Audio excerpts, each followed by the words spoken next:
Hello বন্ধুরা, শুভ দুপুর। আশা করি সবাই ভালো আছেন এবং সুস্থ আছেন।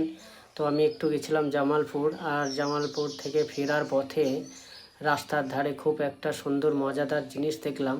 আর সেখানে আমি আজকে দাঁড়িয়ে গেলাম, কারণ আজকে প্রচণ্ড গরম পড়েছে।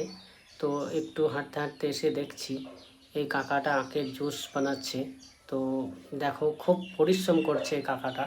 কারণ আমরা হয়তো আখের রস 10 টাকা হয়তো কিনে খেয়ে নিলাম এই কাকার কাছ থেকে, কিন্তু এই কাকাটা যে কত পরিশ্রম করছে কিন্তু আমরা সেটা বুঝতে পারছি না। কারণ এই মেশিনটা ঘোরাতে গেলে ম্যাক্সিমাম খুবই হাতের প্রেশার পড়ে।